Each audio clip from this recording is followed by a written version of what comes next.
Listen, fresh from his show last night. Maybe you're not so fresh from your show last night. Not so fresh, definitely not. Olivier, award-winning, all-round, amazing genius musician. Tim Minchin is here. He is, of course, the man behind the hit musical Matilda. And now he's just released his latest book, You Don't Have to Have a Dream, inspired by his iconic graduation speeches. And what I loved, Tim, is that the academic behind you was just like, huh? Yeah, that's Michael Chaney. He got very giggly, but I could tell he was like, am I meant to be laughing? Yeah, because this is brilliant. It's so lovely to meet you. Because I watched you, I think, at the Lowry Theatre many years ago. And it's just, you're an extraordinary performer to watch when you're in your zone, which I feel like you're always in your zone.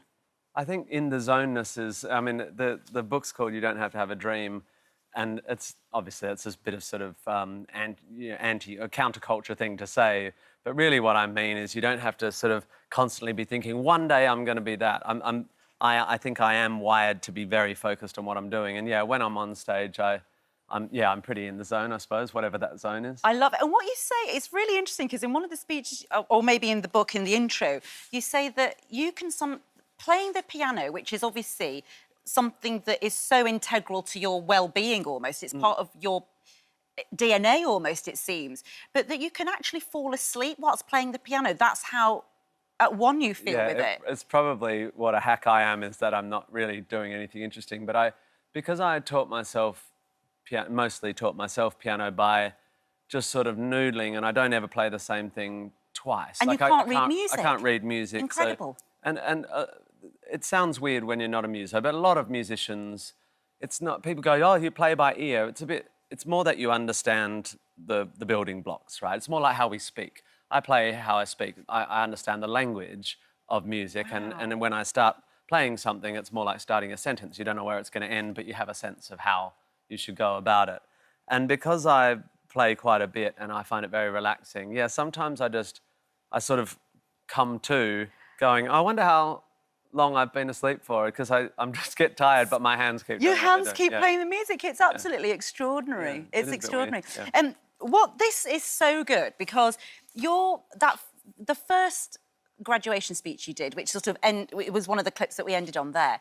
You had no idea it was being filmed, did you? No, I suppose if you'd asked me, I would have gone, oh, someone will have a camera on it. But I was just being asked back to my old university to talk to the graduates, and I felt sort of honoured by it, and I thought, I might as well do one. I thought commencement speeches, some of them are iconic, you know, and we all grew up knowing that. Well, the Steve Jobs one and things like that, yeah. The Vonnegut or the Kanye West or whatever. But I thought I'll try and do a sort of big one, a sort of what I think about life one, even though I was sort of not even 40, is quite ostentatious. But I was just to make them laugh and make them think, and then it sort of started going around, and in the end, some American sort of self-helpy website took it, and then it went. It just went huge. Yeah. It's absolutely brilliant. Matilda is such an enormous hit. Yeah. You are the genius behind it.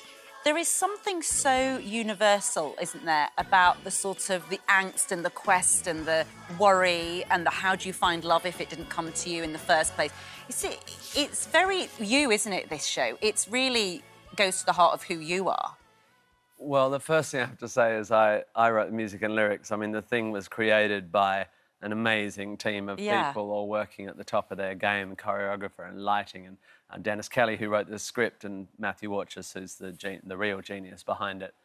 I think actually it's very Matthew. Matthew Warchus is this director, and I think he grew up not in a household like Matilda, but sort of feeling he's quite a quiet guy, and I think his heart is really in it. But yeah, to win an Olivier and things, I mean, it must be wonderful. It felt like I was born to write it. I mean, when the Royal Shakespeare Company came to me, I wasn't a known entity. It was a big risk for them, but I felt confident that having grown up with so much Roald Dahl and being someone who, like Dahl, loves finding the light in the darkness and the darkness in the light, and seeing the world for what it is, not sort of painting over the difficulties. Dahl was brilliant at that, at going, it's not always fine. Sometimes it's hard, but we can survive and flourish, and So, yeah, it felt like the right project for me at the time. And, of course, you have sold millions of tickets, you know, to see your shows. What do you make of the whole Oasis stuff that's going with it? I mean, have you ever done dynamic pricing for anything that you've done, and what do you think of it? I'm going to sound very righteous here, but the only time I've done, like, VIP pricing, I did it for charity. So my last big tour, every night I'd take 50 seats and price them for rich people and then give all that money away. And that's what I think artists who have lots of money should use. If you're going to squeeze your rich audience members, you might as well leverage that into giving it to people who have less money. Having said that, I'm not, that makes me sound sort of super altruistic, but that was what I decided to do with that. I don't like it. I guess the market is the market, and a lot of people want to see Oasis, and by what other measure do you sort them out, except like the rest of the world, it's money, if you can afford it.